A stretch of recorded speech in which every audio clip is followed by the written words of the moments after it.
कल्पना करिए एक ऐसे आदमी के बारे में जो इंडिया की एक टॉप आईटी कंपनी के ऑफिस में सुबह से शाम सफाई करता था, जिसकी जिम्मेदारी थी चाय पहुंचाना, पोछा लगाना और गेस्ट हाउस के चक्कर काटना, जिसकी सैलरी सिर्फ 9,000 रुपए महीना थी। आज वही आदमी एक डिजाइन कंपनी का सीईओ है। मैं हूं डॉक्टर दास अनामिका और आज मैं आपको स्टोरी वाला पे सुनाने जा रही हूं कहानी इन्फोसिस के ऑफिस बॉय से सीईओ बने दादा साहिब भगत की।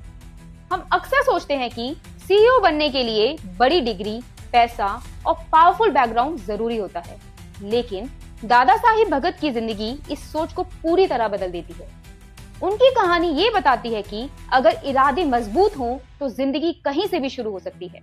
दादा साहिब भगत महाराष्ट्र के बीड डिस्ट्रिक्ट के एक छोटे से गांव से आते हैं, जो अक्सर सूखे और पानी की कमी के लिए जाना जाता है। उनके परिवार में पढ़ाई को ज्यादा इंपॉर्टेंस नहीं दी जाती थी, इसी वजह से वो सिर्फ 10वीं क्लास तक पढ़ाई कर पाए और बाद में एक बेसिक आईटीआई कोर्स किया, जो आमतौर पे फैक्ट्री या ब्लू कॉलर नौकरियों के लिए होता है। बेहतर जिंदगी की तलाश में दादा साहिब पुणे गए। उनकी पहली नौकरी 4,000 रुपए महीने की थी।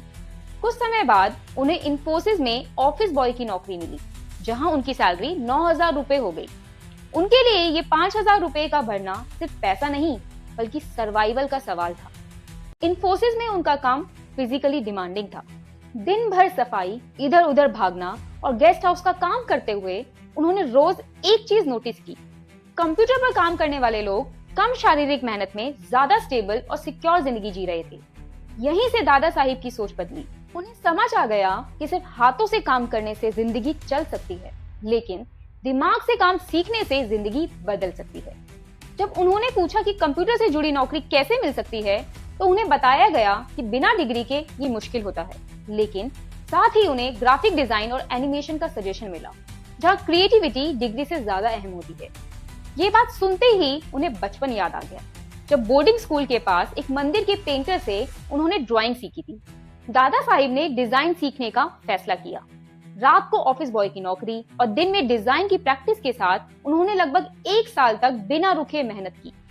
धीरे धीरे वो एक प्रोफेशनल डिजाइनर बन गए और पहली बार कंप्यूटर पर काम करके पैसा कमाने लगे। डिग्री की कमी के चलते बड़ी कंपनीज में ग्रोथ मुश्किल थी, इसीलिए दादा साहिब ने अपनी खुद की कंपनी शुरू की और धीरे धीरे उसके सीईओ बने। ये सफर आसान नहीं था।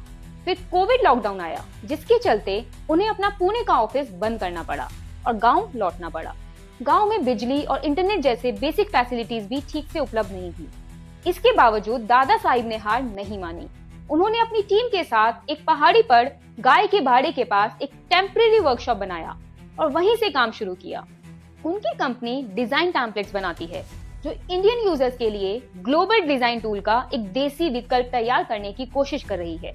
इसी विजन के साथ दादा साहिब भगत शार्क टैंक इंडिया के प्लेटफॉर्म पर भी नजर आए, जहां उन्होंने अपनी कंपनी और अपनी सोच को पूरे देश के सामने रखा। उनकी कहानी को कई न्यूज प्लेटफॉर्म्स ने कवर किया है और मेक इन इंडिया के जज्बे के लिए उनके काम की तारीफ भी हुई है। दादा साहिब भगत का कहना है कि हर इंसान को अलग अलग चीजें ट्राई करनी चाहिए, क्योंकि इसी प्रोसेस में उसे अपनी असली स्ट्रेंथ का पता चलता है।